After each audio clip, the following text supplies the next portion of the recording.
This is The Bottom Line. The Bottom Line on 938 Live.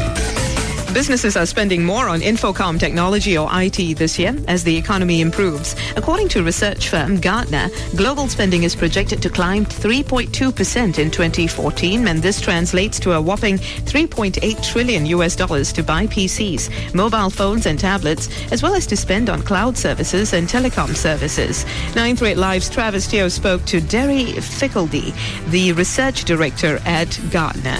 Well, we're seeing that the outlook for growth globally is still accelerating over the next 2 years, but the strength of that acceleration is a little bit more sober in light of some recent bitter weather events in the United States and Japan, some growing signs of economic weakness in China, and some events such as Russia's annexation of Crimea. So these things do underpin the overall performance of the market. But we are seeing that cloud services, we are forecasting them to grow rapidly, and this will create some changes in the dynamics of the market, and increasingly spending will shift from hardware support, for instance, to IT outsourcing services. Could you explain a bit more, give a bit of details why this is the trend now? I think there's several forces, but two of the most impactful ones are the force of consumerization. As consumers, we're used to interacting and doing things in the cloud, and we are starting to see the traditional resistance as consumers are used to it and want the same experience at work that they have at home. Another key thing is from the business perspective, where they can operationalise costs instead of investing in capital expenditure, that is obviously attractive. And so cloud or hosted models have those two things going for them. Right, I see. And why is the rate of spending on devices such as PCs, mobile phones and tablets higher than the overall IT spending for businesses? Rapid growth of specific segments such as tablets and ultra-mobiles, they're growing from a small base.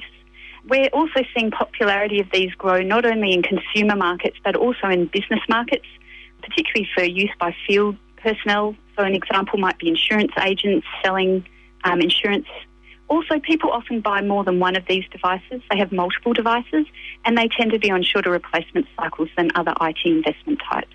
Right, I see. And talking about ultra mobiles, can you define this segment of the market? And how so can this segment actually replace traditional laptops or PCs? I suppose one way of looking at ultra-mobile notebooks would be to see them as the sort of next generation of laptop. And so they are ultralight, starting to incorporate some of the functionality we might expect in tablets. They include products such as Intel's Ultrabooks, Apple MacBook Air. We expect consumers will continue to buy premium ultra-mobiles as notebook replacements.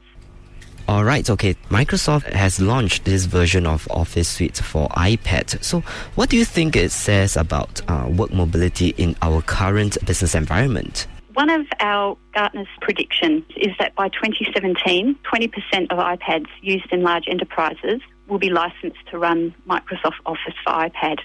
I believe that this is part recognition of the shift over time that's occurring and will occur to bring your own devices in enterprises. And it's also part of their competitive strategy against Google. It's probably important to note that you need to have Office 365 to really use the full functionality of Microsoft Office for iPad.